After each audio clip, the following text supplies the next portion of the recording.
Hindi magandang naman ang trabaho. Ang alaw natin na pinakain ng mga brush. Tapos, okay naman, kung gano'n naman kayo sa first aid kit. Sinasabi ko rin nila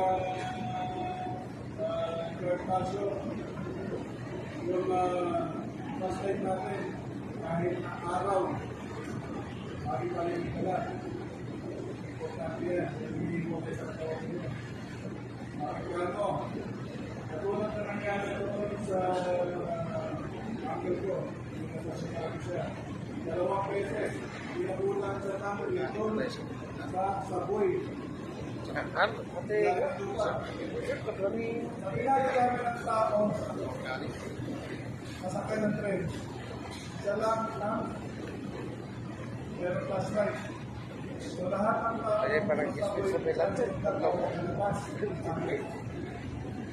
ganun kahalaga. Tapos,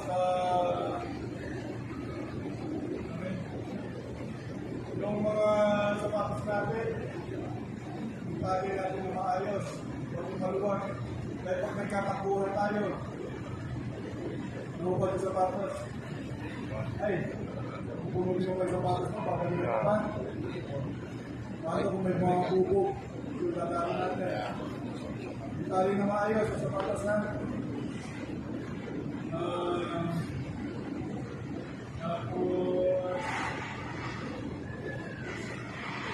Ilan naman wala ito, ilan na tawag na sa inyo.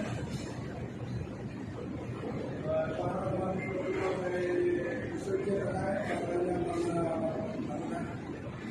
Thank you very much, sir. Okay, one of the observation na nakikita ko, especially yung mga agency cards natin, is kulang yung ating mga medical aid. We all know, nangyari sa Venezuela yesterday. So, hindi natin alam kung kailan tatama yung ito.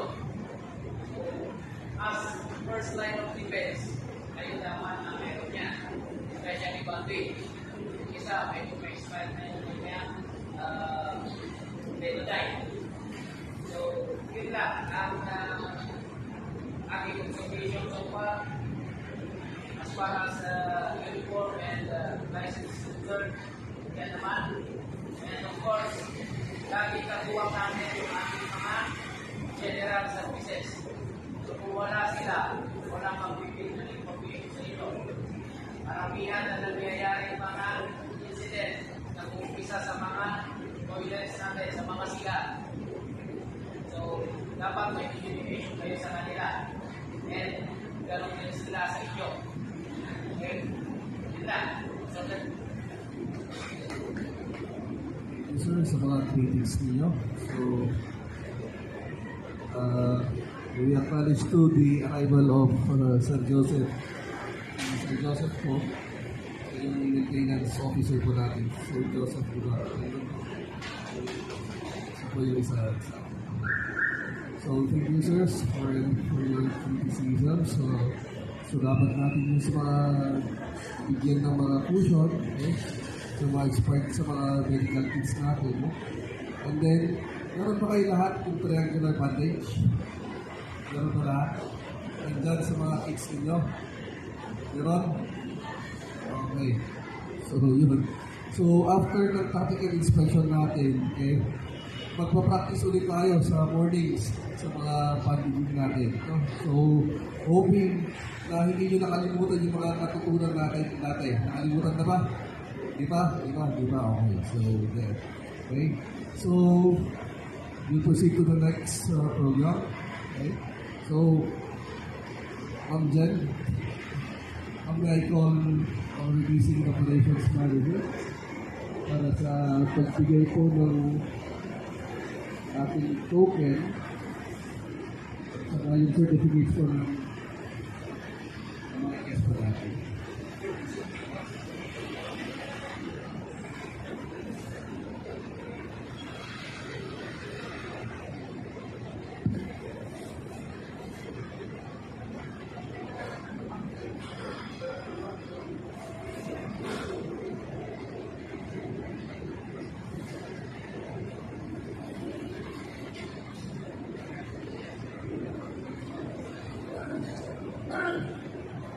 Kapsat ka. The certificate is proudly Kapsat presented ka. to First Lieutenant Franz Joseph Lazaro, Ngaro. Philippine Army Reserve, for his exemplary and invaluable contribution as an inspecting officer during the Cuernavaca Annex 2026 Tactical Inspection. Your presence and dedication to excellence and good work has greatly contributed to the success of this event and inspired the highest standards of security service. Even with sincere gratitude and appreciation, given this 26th day of June 2026, Baguio City, Philippines. Signed by our Colonel Security Officer, Christian Paul Baltazar, Senior Operations Manager, and Reverend Father Rosito Pedro Jr., our Chief Operations Officer. Thank you very much po, Sir Franz.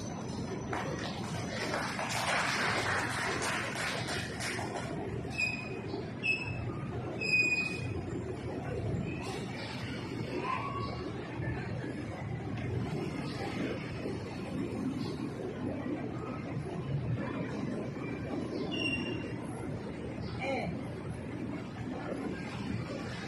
the same citation po is given to Mr. Clayton M. Alain,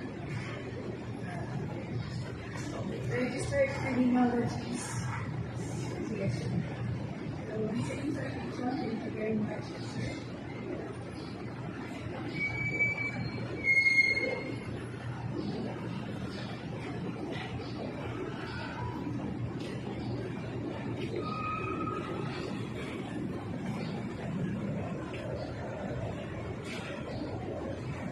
Thank you very much. So, dito na tayo sa ating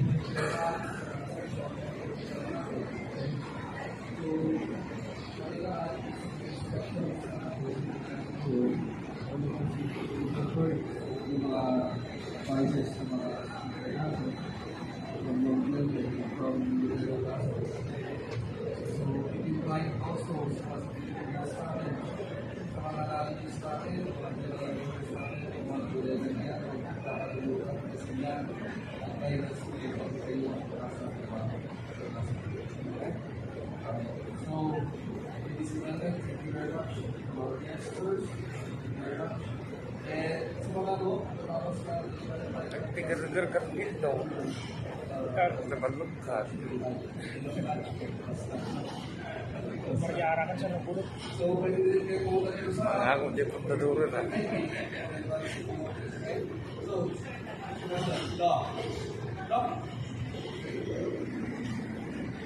okay, wala.